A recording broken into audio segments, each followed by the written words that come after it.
the most unreal accomplishment that we have ever had. eSports, the peak of human diligence, willpower, and motive. Living for that next game, that next win.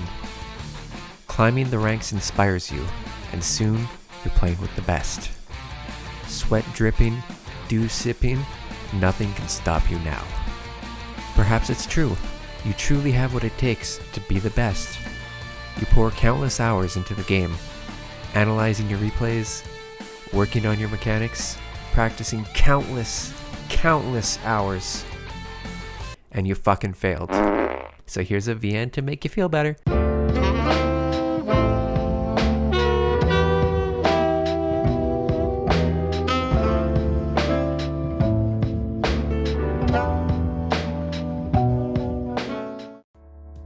Starcraft is a game I am rather fond of. I've never truly been good at it, and my ladder anxiety keeps me from playing ladder besides yearly spurts of motivation.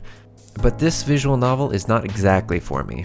I mean, I understand all the terminology, and it's not like it's not for me in the sense that I don't like it, but fuck it. Let's just get on with the hard-hitting crap. Most of us suck. Are you serious? And unfortunately, there are people who don't really want to suck, but unfortunately, they still suck. Are you joking? You're bad! While it sucks to suck, it sucks even worse to suck, pouring your heart into the suck. The word suck has forever been ruined for me. This visual novel is inspired by the idea that most people will not be able to experience professional StarCraft or professional esports in general. It's truly a far-off dream for many, and this visual novel literally starts with that idea. Besides the whole intro to StarCraft in the beginning, if you aren't familiar with the game, or simply want to hear Day9's sexy voice. Max sets her dreams high, but gets knocked out early in the VSL qualifiers in Korea. So now, shit, we're in Korea, we failed the qualifiers, and we're practically screwed. We go to a local PC cafe and end up joining a small league tourney, playing against professional player Excel, who ends up liking our style and asks us to hang out. And what do you know? He knows the latest world champ Jet, a Zerg, we're used to this by now, player who is also here to play. I realize that at this point of the script, I'm sort of doing what modern YouTube video game reviewers usually do and just summarize the plot of the story whilst making some comments on it. But there isn't much else to be done. This visual novel has choices, but most of them only bring slight variations to the dialogue, and only 2 choices actually lead to a bad end. But those choices immediately lead you to the bad end after choosing them, for which you can just load your file after shitting on the one and only dead dream. After some games, Jet lets you in on the fact that she wants to make a new team, for which you join and then search for 2 other players. Excel helps you find some suitable candidates, and assuming you don't make the choice that the game most obviously doesn't want you to do, you're basically there. But alas, conflict. A pesky Brood War player stands in the way of your team's sponsorship, and you must defeat him, as you are the foreigner who must prove herself.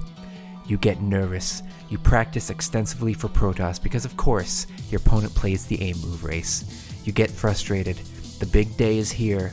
Narrowly avoiding the slip of a shart, you walk on stage to begin the match against the cocky Korean.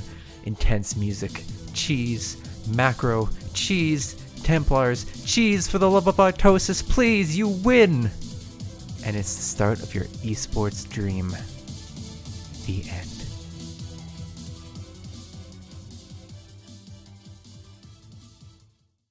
The story clocks in at about 2 to 3 hours of reading, which is relatively bite-sized. None of the main characters are voiced, which is fine in this case. I don't think this visual novel necessarily wants us to get attached to the characters. I think it is a one-shot story to briefly satisfy those who've had unsuccessful esports careers, and for those who inquire to what a successful, happy-ending esports story may look like. The visuals and music are fitting to the theme. Relaxing scenery mixed in with calming music for casual environments, intense music with flashy imagery for some of the esports moments, nothing stood out of place for me. The writing was consistent and funny at times. No section drags on for too long, and I believe there was a solid balance of StarCraft gameplay scenes, slice of life scenes, and drama scenes. I wish I had more to say about this game considering how dramatic I was during the introduction, but that practically covers it.